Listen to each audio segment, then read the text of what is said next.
too long. If I tell you that, you will begin to date us. You will begin to know how old we are. But I have known Rav since my early childhood. My father introduced him to our family, and he became a very close family friend. And when I talk about early childhood, I'm talking about as far as I can remember.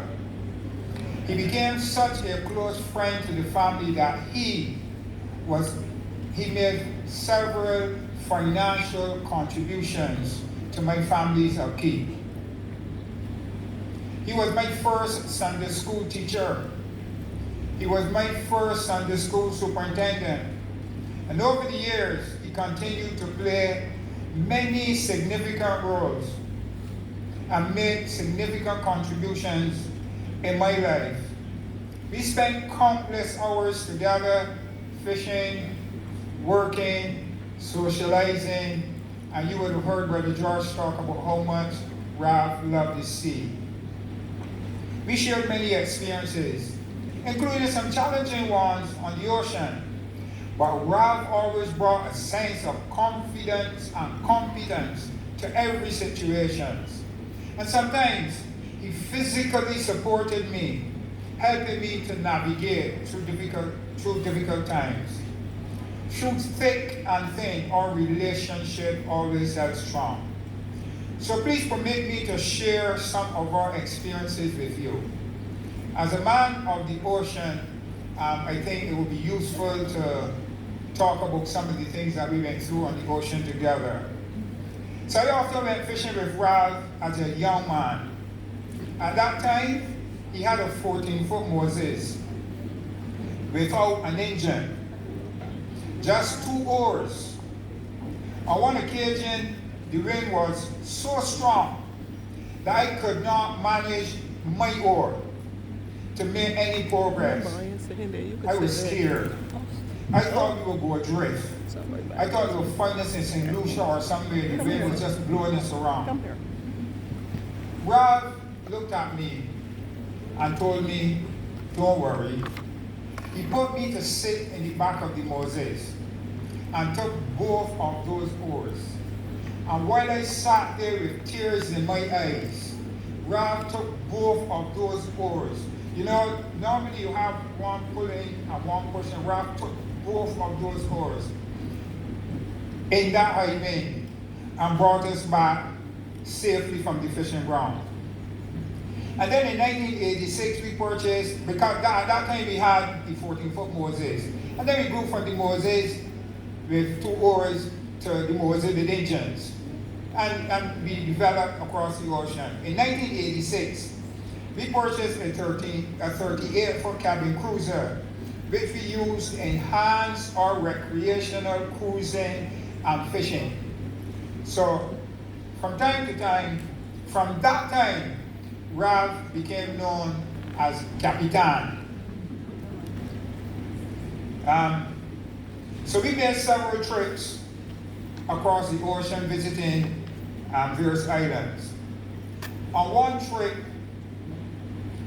an early trip to Rodney Bay in St. Lucia, as we awoke in the early morning to see the beauty of the sun rising behind the mountains, Rav got up, looked around, and he was so happy. He exclaimed, he said, if the Lord comes and does not take me with him, bring me to Rodney Bay. On another occasion, we were about to leave Barbados, and it started raining heavily. So normally we would retreat to the boat for shelter and wait until the rain is over. So I said to Rav, Capitan, are we going to wait this one out? Rav was on the deck preparing the ropes, untie the ropes so that we could start out.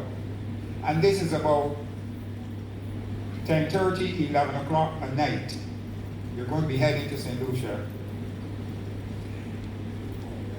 And that was Ralph, as I asked him about sheltering, Ralph's response was, quite poetic when you were ready, you know? Ralph's response was, with the feeling I get, I don't care if I get wet.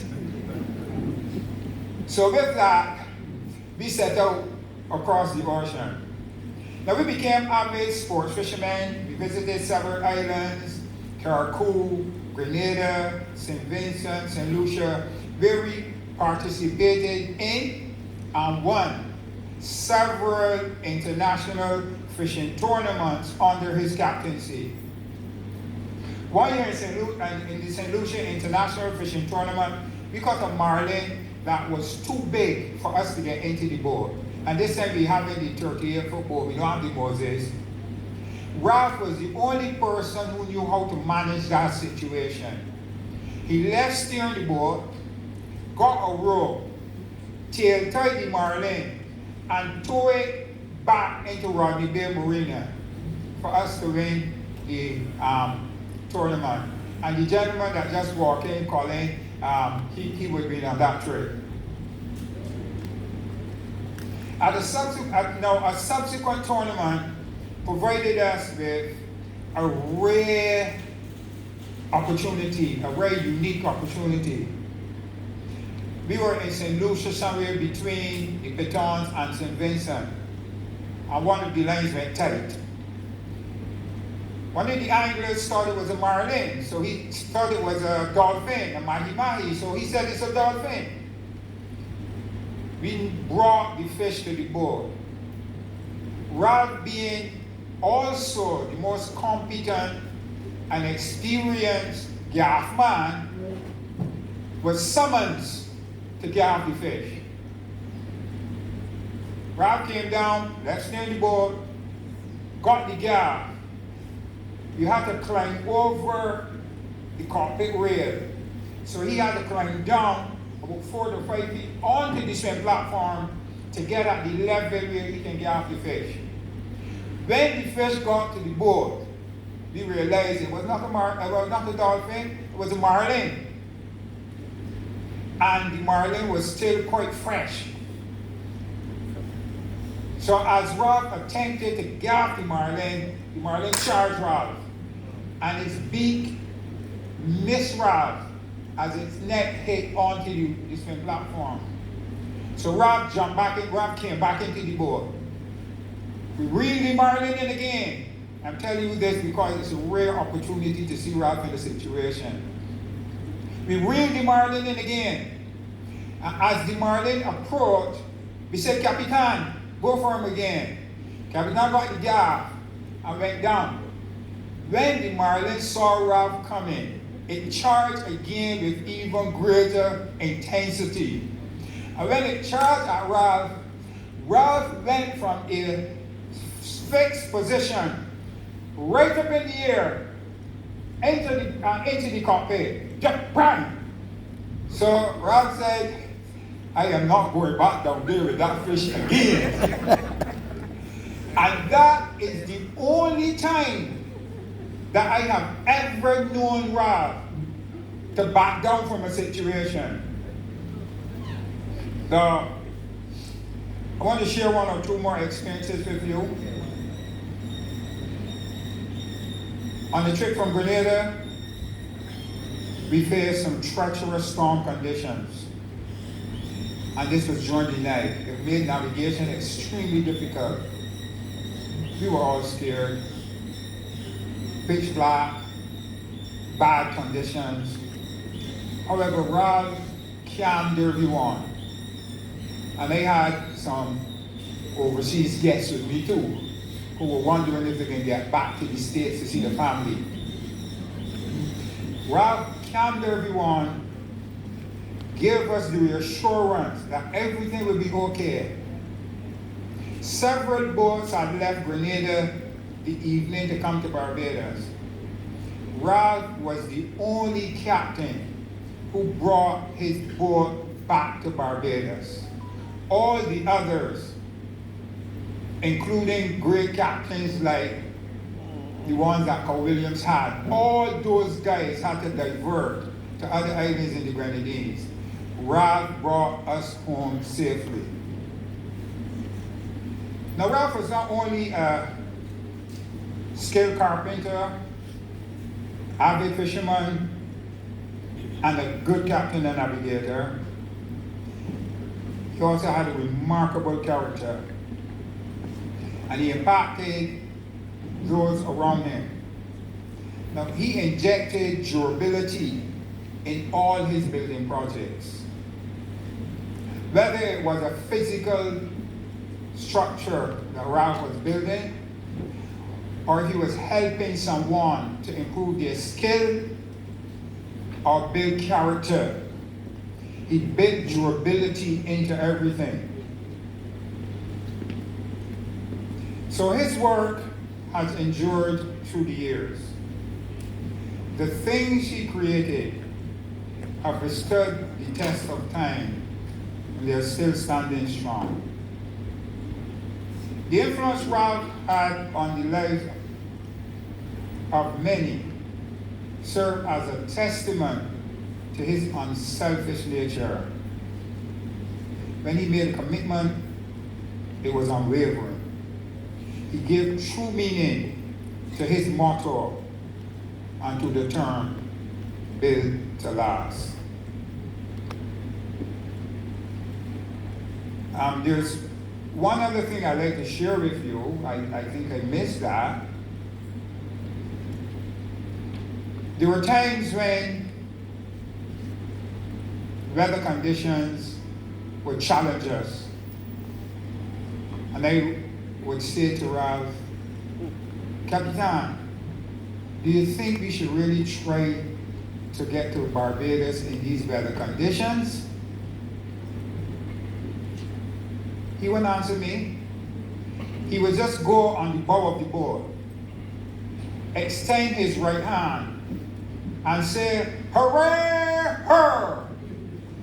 That means we're going home, whatever the situation. He had a number of very interesting statements. So, as I said, the influence he's had on so many lives bear testament to his unselfish nature. Now, managing the retail business can be stressful. And I see my dear friend Bertram Hall there, he can attest to that. At the time, I was much younger and didn't know how to handle stress. My chairman, Ralph, my chairman, Frank Order is here. I wasn't always the best person at managing stress, right, Frankie? So, Ralph would notice that, and he would suggest that we take a sailing trip to one of the islands. That was his way of helping me. As I said, he carried me many times. But Ralph holds the unique distinction of being a significant part in 4 generations of my family. As I said, he was introduced to my family by my father. Ralph and I spent many, many hours together, day and night, fishing, socializing. He taught me so many things.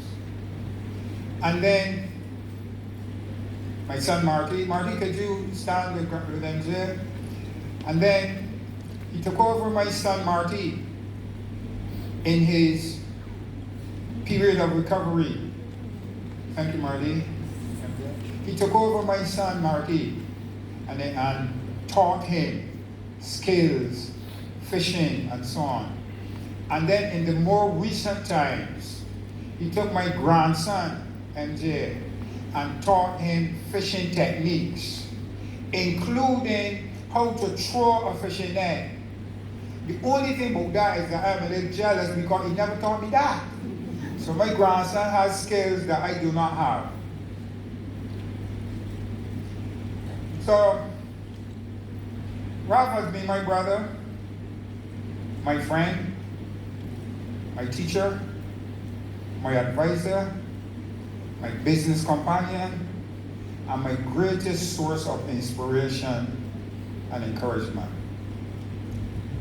There's no other person who has made such a profound contribution and impact in my life. This is one of only a few journeys that he's taken without me.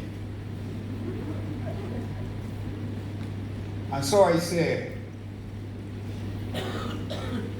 bon voyage, my captain. May your voyage be accompanied with fair winds and following seas.